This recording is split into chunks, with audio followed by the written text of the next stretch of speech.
Bonjour à tous, bienvenue sur Fan de Couteaux. Aujourd'hui, vidéo d'information et non de présentation. Si, vous allez voir, ça change absolument tout. Au final, ça change pas grand-chose, mais je vais pas... Voilà, l'idée, c'est pas de vous refaire une présentation du modèle Elementum. Vous en avez bouffé de l'Elementum, et vous savez, voilà, vous le connaissez. Je vais pas vous représenter le modèle Praxis. Oui, le retour de la pelle à tarte. Non, l'idée, aujourd'hui, c'est plus de vous montrer quelques nouveautés. Alors, des nouveautés dont je suis vraiment pas fan, c'est de là. Des nouveautés dont je suis fan, mais c'est des modèles qu'on a déjà vus. Ce qui change, bien évidemment, c'est cette matière de manche, le fameux Ultem. J'en avais parlé dans une précédente vidéo en vous disant qu'on allait en bouffer de l'Ultem, et c'est bien parti pour qu'on en bouffe. J'en ai eu confirmation d'ailleurs, puisque le week-end dernier avait lieu le Blade Show West à Salt Lake City, et je connais certaines personnes qui ont eu la chance d'y assister, et ils m'ont bien confirmé que l'Ultem, on le voit chez toutes les marques. Donc je vais revenir sur cette matière, sur les principales caractéristiques finalement, et qu'est-ce qui fait que c'est un petit peu nouveau. Alors ça révolutionne pas le monde du couteau, hein, rassurez-vous. Quelques formes de lames différentes au niveau de l'Elementum, et puis je vais vous reparler 2 secondes de cette marque Sencut avec ce nouveau modèle, le modèle Seren, que je vais vous comparer avec un ancien modèle. On est sensiblement sur voilà le même type de couteau. Je reviens 2 secondes sur cette marque Civivi. Vous savez que c'est ma petite marque fétiche parmi toutes ces marques chinoises, même si dernièrement on a pu voir les prix un petit peu grimper, s'envoler chez Civivi par rapport à d'autres marques qui nous proposent sensiblement les mêmes rapports, le même type de couteau. J'allais dire le même rapport qualité-prix. Aujourd'hui, Civivi, voilà, ça fait partie des marques qui nous... C'est toujours la qualité. Me faites pas dire ce que j'ai pas dit, hein. La qualité est toujours bien évidemment au rendez-vous. On est toujours sur des couteaux qui fonctionnent à merveille, avec des roulements à billes, des lames qui sont parfaitement centrées, des finitions. Tout est toujours parfait sur les modèles Civivi, et c'est vrai que depuis, bah voilà, ils ont leur clientèle et ils surfent un petit peu là-dessus en faisant grimper un petit peu les tarifs. Encore une fois, hein, par rapport à d'autres marques que je vous ai déjà présentées, je vais pas citer tout le monde, mais c'est peut-être le seul reproche aujourd'hui que je pourrais faire à Civivi. Autre chose, vous le savez, Civivi nous sort des nouveaux modèles tous les mois. Alors, on peut pas être fan de tout. Il y a certains modèles, je vois pas, enfin personnellement, hein, encore une fois, je vous dis, voilà, pour d'autres, ça sera certainement différent. Mais des modèles comme ce modèle Balter qui me parle pas. Voilà, je vois pas trop l'intérêt de transporter ou même de posséder un couteau comme celui-ci, à part si vous aimez les gladiateurs. Et c'est vrai qu'il y a un style un peu glaive sur ce couteau. C'est gros, c'est lourd, c'est encombrant. Après, ce qu'il sauve, c'est cette relative finesse de manche. Et me faites pas dire ce que j'ai pas dit que voilà, je ne critique pas la qualité, hein, la qualité est bel et bien au rendez-vous, c'est même super fluide, c'est toujours très bien exécuté. Maintenant, on est plus ici dans le côté design, et c'est vrai que pour porter et transporter ce couteau au quotidien, honnêtement, je ne vois que très peu d'intérêt dans ce modèle Balter. Il a le mérite d'exister. Après, faut leur reconnaître, hein, sortir des nouveautés tous les mois, faut quand même, vous imaginez, hein, ça revient vite, hein, la fin de mois ou le début de mois, donc faut quand même travailler et trouver des designs qui changent de ce qu'on a déjà fait. Donc bon, après c'est sûr que on peut pas être fan de tout. Ici pareil, ce modèle Brazen Button Lock avec cette lame Tanto. Alors oui, les lames Tanto, ça donne un style au couteau, un style agressif, c'est fait pour. Maintenant, c'est vrai que pour un port quotidien, je vois pas trop l'intérêt de me trimballer avec une lame Tanto. C'est très agressif. Ici, le button lock, bien évidemment, comme on est chez Civivi, pardon, ça fonctionne à merveille. Des platines qui ont été ajourées, un deep carry, un clip poche avec un port très discret, une détente qui est parfaitement réglée, flipper, bretelle, ceinture sur ce modèle. Il a bien sûr le mérite d'exister, et pour ceux qui voient l'intérêt d'une lame Tanto, je ne peux bien évidemment que vous conseiller ce modèle Brazen. Allez, revenons, je vous parle du Sencut à la fin de la vidéo.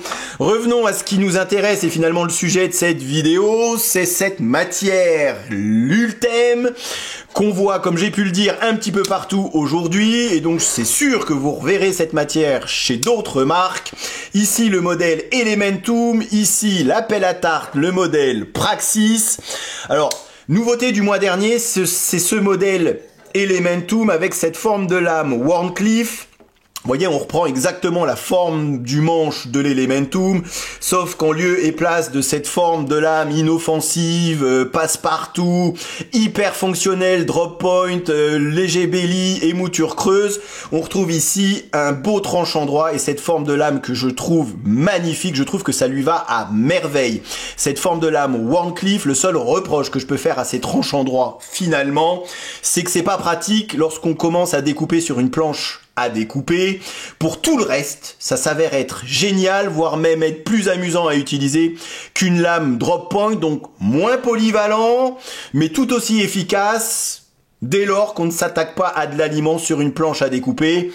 Il en est capable, mais c'est surtout la pointe qui va travailler et c'est quand même plus agréable de travailler avec une forme de lame drop point sur une planche à découper qu'avec ces formes de lame Wharncliffe. Le seul reproche que je pourrais faire à ce modèle Wharncliffe, donc Elementum Wharncliffe, pourquoi y avoir rajouté des thumb studs? Le propre du modèle Elementum, et je vous montre le modèle original, hein, G10, lame D2, il n'y avait pas de thumb stud, on était juste sur un flipper, et un flipper qui fonctionne à merveille, et je trouvais que c'était parfait comme ça. Donc pourquoi nous avoir foutu bretelle ceinture? Sur ce modèle Wharncliffe, j'aurais tellement préféré qu'il n'y ait pas ces thumb studs et qu'on garde ce flipper qui, encore une fois, fonctionne à merveille. C'est, je trouve en tout cas, voilà, un peu dommage à mon sens. Après, je sais qu'il y en a qui adorent le fait de pouvoir choisir entre un des thumb studs et un flipper pour ouvrir son couteau. Bon, c'est comme ça. C'est pas moi qui décide. Allez, je vous parle de cette matière Ultem qui n'est autre qu'un thermoplastique. Alors, c'est du plastique et comme j'ai pu le dire, ça va pas révolutionner le monde du couteau. Si vous avez déjà un ou deux CVV Elementum, ça sert peut-être à pas grand-chose de se pencher sur un CVV Elementum Ultem. Néanmoins, ce thermoplastique a quelques propriétés intéressantes. C'est bien pour ça qu'on va le voir et qu'on le voit apparaître un petit peu partout. Alors, une des propriétés principales, c'est qu'apparemment, merci Google, hein, j'invente rien, je suis pas un spécialiste de l'Ultem non plus, c'est que apparemment ça serait assez facile et une matière qui serait pas mal pour travailler avec des imprimantes 3D. Vous savez que c'est la mode de l'imprimante 3D. Donc c'est une matière qui se travaillerait assez facilement. Et il a aussi cette matière Ultem a comme d'autres autres propriétés, et comme caractéristique principale d'être résistante aux flammes à des températures très élevées. Donc c'est vrai que dans certains domaines d'application, pas forcément dans le monde du couteau, hein, puisqu'on va pas foutre son couteau dans le feu pour voir la résistance de cet Ultem, mais c'est vrai que pour d'autres applications, il a voilà cette principale caractéristique, cette propriété d'être résistance à des hautes températures et d'avoir, lorsqu'il brûle, une faible toxicité. Donc c'est vrai que ça peut, dans certains cas, en tout cas, pour certaines applications, encore une fois, être plutôt pas mal. Ça dégage moins de toxicité que certains autres plastiques. Autre caractéristique principale, et ça nous intéresse à nous dans le monde du couteau, c'est qu'il a une très grande solidité, une très grande rigidité, et ça c'est vrai que c'est plutôt pas mal pour en faire des manches de couteau. Alors après, donc ça c'est des caractéristiques techniques, hein, disons-le comme ça. Après, autre caractéristique esthétique, c'est qu'il a cette couleur jaunâtre avec différentes teintes, hein, malgré tout. Vous voyez ici on a un jaune très clair, ici on a un jaune un petit peu plus foncé. Et autre caractéristique esthétique, c'est que c'est transparent. Ça a la possibilité en tout cas d'être transparent et donc on voit à travers les couteaux et c'est vrai que voilà, ça donne un petit côté singulier au couteau. On voit ici, vous voyez à l'arrière le liner lock, on voit ici les platines qui ont bel et bien été ajourées sur ces deux modèles, ici sur ce modèle Praxis, vous voyez, alors ici les platines sont noires donc ça fait un peu plus foncé, mais l'Ultem est quand même, hein, malgré tout, un petit peu plus foncé et on a, hein, alors je vais essayer d'arrêter de bouger 2 minutes, vous voyez, on a un côté un peu... Alors, c'est pas grippant, hein, c'est même presque plus glissant qu'une matière G10, hein, si je devais comparer, mais on a néanmoins un petit peu de texture, vous voyez, un petit peu de rainure, de rainurage comme ça sur cette matière Ultem. Bon, ça donne un côté un peu vinyle, je trouve, au couteau. Ça change. Voilà, il faut bien trouver des nouveautés dans le monde du couteau. Quand c'est pas au niveau des aciers, eh ben c'est au niveau des matières de manche. Donc voilà, sachez-le, thermoplastique avec une très haute résistance aux températures.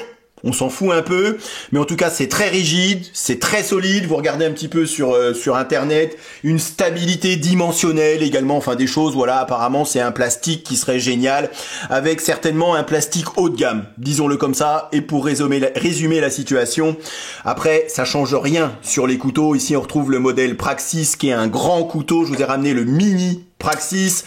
Alors ça c'est très bien comme couteau de campagne, comme couteau, alors pour tous ceux qui aiment les grands couteaux. Maintenant si vous cherchez un EDC, un couteau de poche, prenez le mini Praxis si vous aimez cette forme de lame un peu pelle à tarte. Par contre, si vous aimez pas cette forme de lame, je ne peux encore une fois que vous conseiller ce génialissime modèle Elementum. Je pense que, je sais que c'est le best-seller de chez Best-Seller chez CVV, et c'est d'ailleurs la raison pour laquelle il le décline en plein de versions différentes, en button lock, en forme de lame Wandcliffe, et aujourd'hui avec cette matière Ultem. Le reproche, eh ben oui, je pouvais pas m'arrêter sur cette matière et sur l'Elementum Ultem sans faire un petit reproche. Mais CVV, pourquoi nous avoir remis le D2 de base original?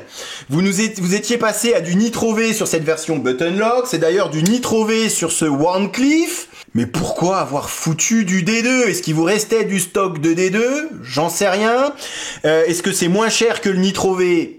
Très certainement, puisque on est quand même sur un couteau qui tourne aux alentours de 70-75 euros, ça va dépendre des sites. Et c'est vrai que pour du D2, aujourd'hui, je trouve que c'est un petit peu dommage de nous proposer ce couteau à ce tarif.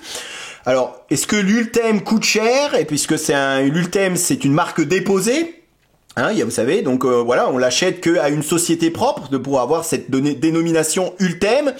C'est pas tout le monde qui peut fabriquer de l'Ultem, donc il y aura du thermoplastique, mais qui sera pas estampillé Ultem. Donc est-ce que ça coûte peut-être un petit peu? Certainement également. Mais c'est tellement dommage de nous avoir foutu du D2. Et je termine par Sencut avec ce nouveau modèle. C'est celui du dessus qui ressemble quand même beaucoup à un modèle d'avant. Donc ici c'est le modèle Séréné. Manche alu, ici c'est le bon vieux modèle Sachs, j'ai toujours eu du mal à le dire et j'ai jamais su comment on prononçait, S-A-C-H-S-E, donc tous les deux des button lock, sensiblement la même taille de couteau, sensiblement la même ergonomie, sensiblement la même forme de lame, même si sur celui-ci vous avez un léger faux tranchant sur le dessus. Ici on est sur une très belle émouture plate, et lorsqu'on parle de manche aluminium, bien évidemment, ça me fait forcément penser à ce modèle Altus signé CVV, donc Sencut, la marque entrée de gamme. On est sur des couteaux ici, c'est de là qui coûtent 55 euros, donc aujourd'hui, c'est de l'entrée de gamme. On retrouve le bon vieux D2, ce qui est pas choquant sur un couteau à 55 euros, ce qui est peut-être un petit peu plus choquant sur un couteau à 70 euros, même si, effectivement, peut-être que cette matière Ultem justifie le fait que ce couteau coûte aujourd'hui 70 euros. Celui-ci, donc là c'est 55 euros, et c'est vrai que j'aime bien cette sensation finalement des manches en aluminium, même si c'est un petit peu plus glissant que des manches en G10. On a toujours ce merveilleux button lock qui fonctionne à merveille. Certes on a bretelle, ceinture, mais ici vous voyez c'est some stud idéalement situé, petit casse-goutte afin qu'on ait un affûtage aisé. Ce couteau ça fonctionne à merveille. La différence peut-être qu'il pourrait y avoir avec le modèle Altus au-dessus, c'est qu'on est sur un couteau qui est quand même bien plus grand, hein. Le modèle Sachs était pas un petit couteau, ça c'est vraiment encore une fois un EDC, l'Altus, un couteau de poche, sauf que sur l'Altus vous aviez en plus des plaquettes alu, des platines en acier inoxydable. Ici ce modèle Séréné en est dépourvu, du coup on est sur un manche un petit peu plus fin, on est simplement sur deux plaquettes d'aluminium qui font office de manches. Une très bonne prise en main, certes on a un petit côté froid, hein, un petit peu plus métallique, hein, aluminium, qu'avec un manche en G10, certainement un petit peu plus glissant également, mais ça fait tellement plus classe je trouve. Et puis avec cette magnifique couleur un peu, alors je sais pas si ça lui rend justice à la caméra, mais légèrement vert. Légèrement, alors c'est pas strié, mais il y a vraiment une très belle finition sur cet aluminium. J'adore les plaquettes aluminium avec cette marque CVV ou avec cette marque Sencut, et puis je trouve que cette transition avec cette lame, avec le revêtement noir, et puis ce couleur verte est juste à tomber pour ceux qui aiment les grands couteaux, pour ceux qui aiment les belles émoutures plates, ces formes de lame drop point avec un bon belly, un tranchant hyper fin, et c'est vrai que c'est une des caractéristiques finalement des couteaux Sencut et des couteaux CVV. Alors là en plus vous avez une émouture creuse, donc ça participe à la finesse du tranchant, mais là on a un tranchant d'une finesse, c'est assez remarquable. pour la découpe d'aliments sur une planche à découper, ça c'est génial à utiliser au quotidien, même si on reste sur un grand couteau. On a bien évidemment toujours cette qualité CVV, des détentes qui sont parfaitement réglées, ça marche à merveille. Là, oui, c'est du D2, mais le couteau ne coûte que 55 €, donc tout va bien. C'est parfait, ça me convient parfaitement bien à ce tarif et avec cette qualité-là. Et c'est vrai que quelque part, j'ai un petit peu de mal à voir la différence qu'il peut y avoir entre du Sencut et du CVV. Ça se ressemble, voilà, ça sort des mêmes usines, ça sort du même endroit. Ils vont pas abaisser la qualité de leur couteau CVV pour fabriquer du Sencut. On reste aligné finalement sur les mêmes qualités, sur les mêmes finitions. Donc voilà, si vous n'avez pas envie de mettre énormément d'argent dans un couteau, regardez cette marque Sencut, c'est vraiment que du bonheur. Si niveau design ça ne vous parle pas, bah va falloir monter un petit peu en gamme, ou en tout cas taper sur des couteaux certainement un petit peu plus chers, comme ici vous l'aurez compris, ce CVV Elementum Ultem en acier D2. Voilà, je vais m'arrêter là. J'espère que cette vidéo vous a plu, en tout cas ça vous a permis de découvrir ou redécouvrir ce fameux Ultem qui, pour sûr, on reverra très prochainement, voire jusqu'à saturation, je pense. C'est comme ça. On verra bien ce que l'avenir nous réserve. Merci à vous, en tout cas, d'avoir regardé cette vidéo. Et bien évidemment, je vous dis à très bientôt sur Fan de Couteau. Salut. Présentation, comparaison avec d'autres modèles et test de coupe en fin de vidéo, comme d'habitude. Ok, allez, voyons voir ce que ça donne. Rasoir. Encore une fois, les goûts et les couleurs. C'est simple et efficace. Je suis faible, j'achète. Il n'y en aura pas pour tout le monde.